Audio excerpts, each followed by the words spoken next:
Các bạn đừng quên bấm like và share subscribe comment Achua TV nhé. Xin cảm ơn. Giá trị của pi bao nhiêu? Trong toán học thì giá của bằng 3,14. Trong thế giới blockchain thì ra sao? Pi Network phát triển cách tổng cung lớn chia đều cho thị trường. Tổng cung lớn chia đều cho cộng đồng lớn. Giải phóng Bitcoin theo thời gian.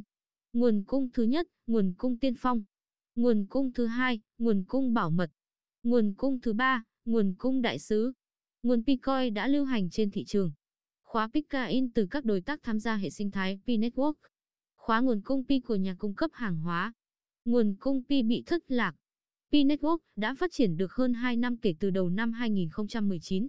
Những bước đi chậm rãi của nó nhằm mục đích khắc phục những ưu điểm và hạn chế của những đồng tiền thế hệ trước. Những hạn chế bao gồm phí giao dịch cao, thời gian giao dịch chậm, nguồn cung có hạn, chi phí tạo ra tiền rất cao và ảnh hưởng tới môi trường. Cho đến nay, chưa có dự án nào đưa ra giải pháp cân bằng giữa cung tiền và giá trị của tiền, ngoại trừ Nikola Kokalis, chủ dự án Pi Network. Nikola đã nói trong sách trắng rằng sẽ cung cấp giải pháp để cân bằng giữa cung tiền và giá trị của nó.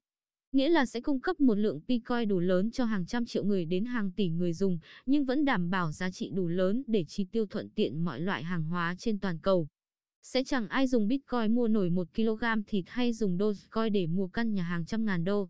Bitcoin sẽ đáp ứng và làm điều đó.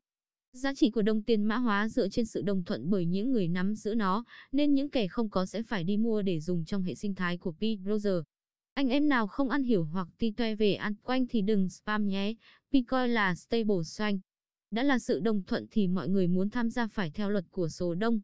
Nhóm Pico đã và đang phát triển một giải pháp KIC cộng đồng sẽ hoạt động cho càng nhiều người tiên phong càng tốt để đảm bảo tính bảo mật và con người cho mạng của chúng tôi. Để cải thiện khả năng sử dụng và các thành phần tự động hóa máy móc, phiên bản thử nghiệm của chúng tôi ban đầu đã đăng ký 100 Pioneer trên quốc gia, vị trí được lấp đầy cho hầu hết các quốc gia nhưng chúng tôi sẽ sớm phát hành thêm.